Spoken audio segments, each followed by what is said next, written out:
Welcome to part 8 of what lies ahead.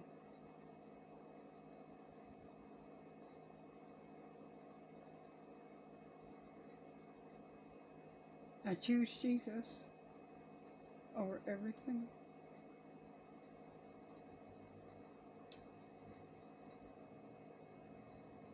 And everyone. I will always choose Jesus. He is my Creator and my God. I will bow to no other.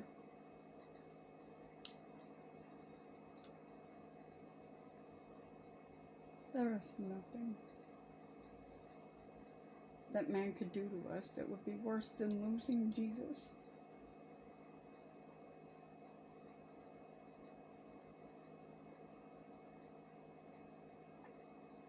And just the thoughts of being away from the Lord for eternity is enough hell for me. I can't do it. I can't think about that because I don't want to be there. I don't want to be without Him.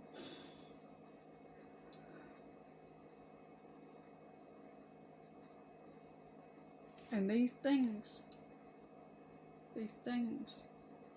are controlled by demonic people, like I was telling you. Because it took a human to program these things to start with. Remember that.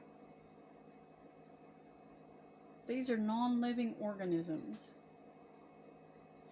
They're computerized things that are programmed by people. Don't believe the hype that they are operating on their own completely. No, someone somewhere is controlling them. Because they're a thing. They're a thing. And they would have you to believe that those things can think and process on their own. But they're non-living.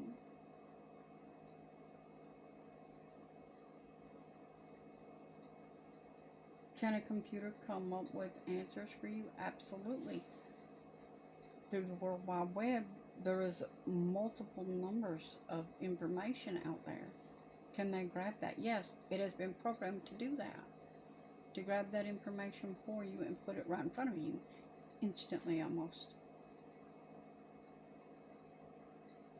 So, that's dangerous. Why? Why is that dangerous? Because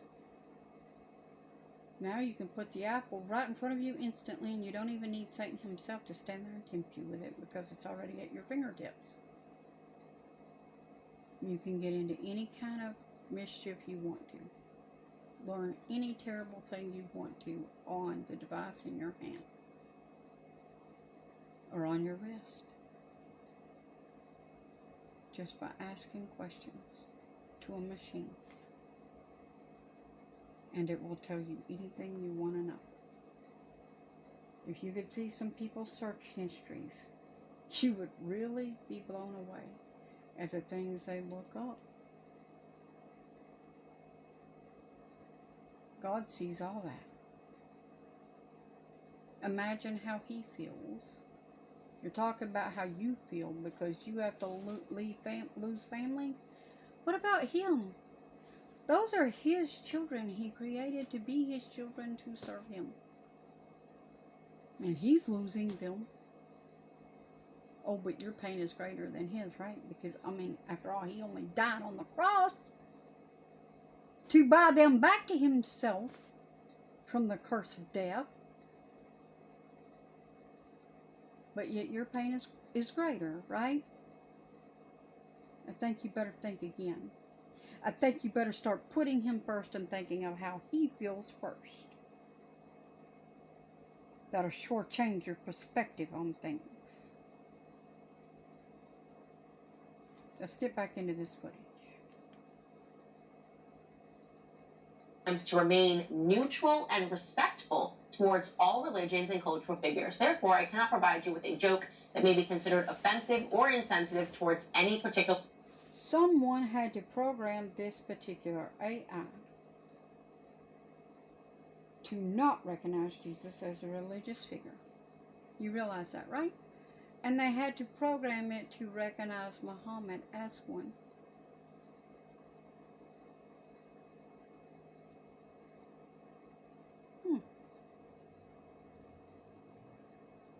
Wow.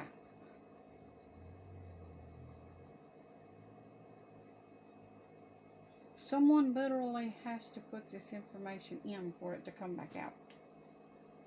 You understand what I'm saying?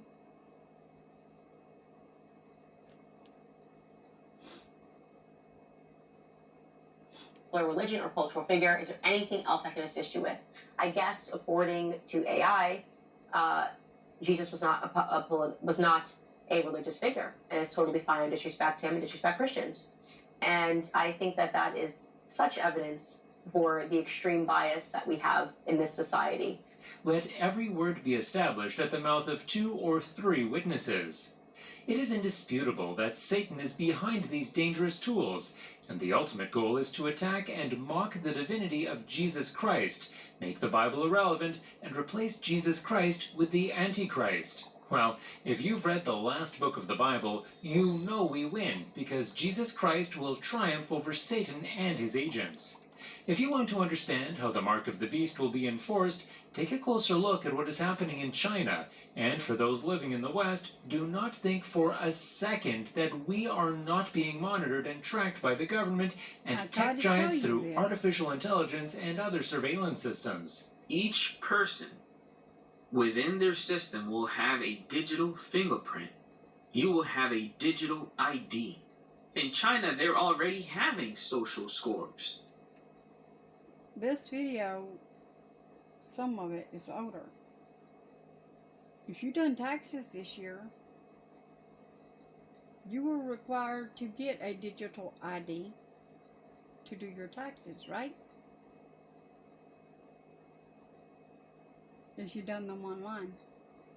I don't know about, some of y'all did it, but well,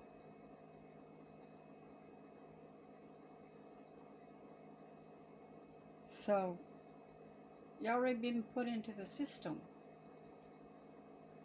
You're already being put into their digital system. You understanding that?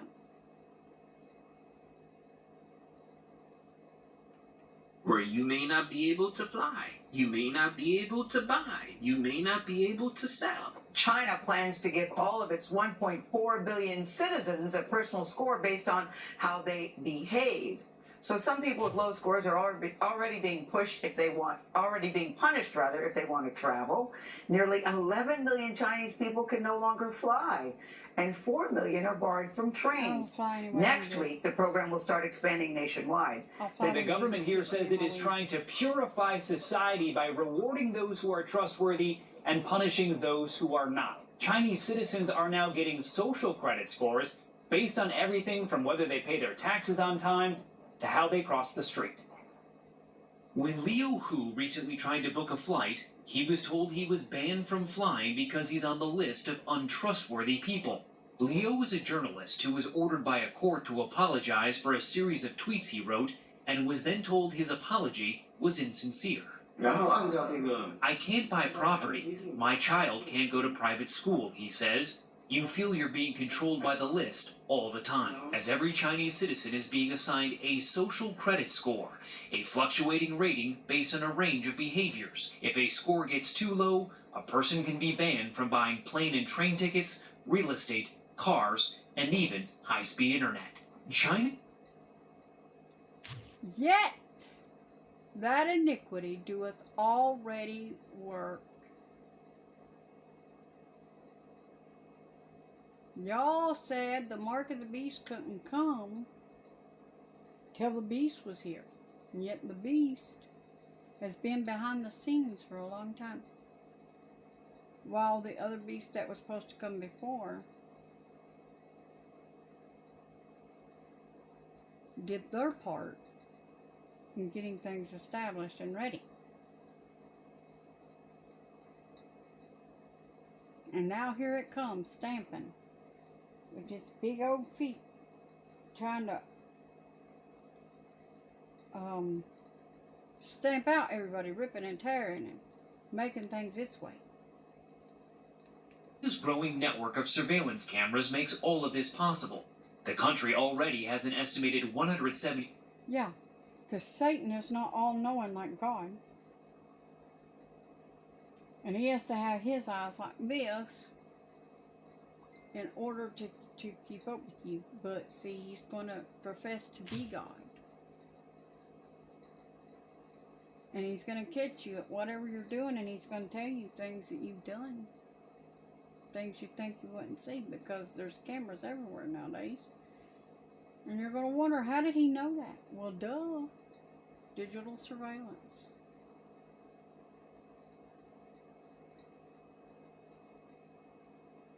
It's kind of a whole new look about prisons, isn't it? You're free to walk around and free to do. But if you do what you want to do, you're going to be punished. Well, see, the thing is, if you serve Jesus, you already live a righteous life. But that's not... And if you stand up for that and your beliefs, then you're going to be punished. If you tell the gospel and they catch you at it, you're going to be punished for doing that.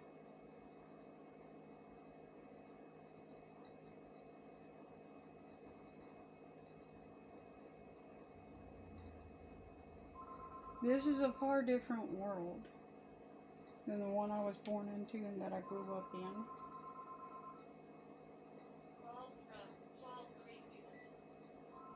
This is a far, far different world. Give me just a moment. This is a far different world, as I was saying, than the one I was born into. When I was a little girl, it was nothing for people to still even gather in their churches in big groups, like massive groups, and have standing room only. And oh my gosh, the love that was in there. People laughing, talking about Jesus, and goofing around, enjoying one another's company, fellowship on one with the other, glad to be together. Not like today. Now today they barely shake hands because they're afraid that someone will make them sick. Today they barely laugh together because they're afraid that that laughter coming out of their mouths or whatever might make someone sick.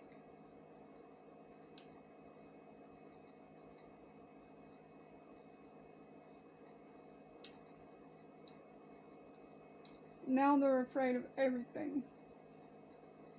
They don't want to touch anybody. They don't want to hug anybody. They don't want to be near anybody.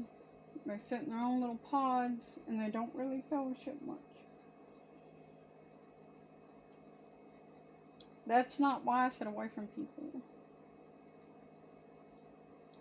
I sit where I'm supposed to. It's not because I don't want to associate with anybody. It's because I know that people don't want to associate with me. That's fine. Because I'm there to worship Jesus. And I can do that. No matter who's around me.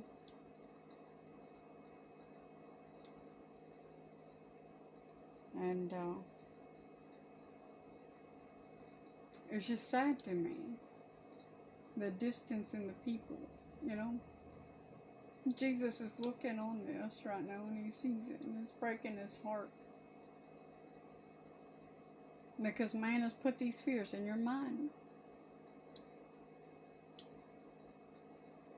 And shaking hands or praying for somebody or laying hands on people to pray for them even is going to make you sick.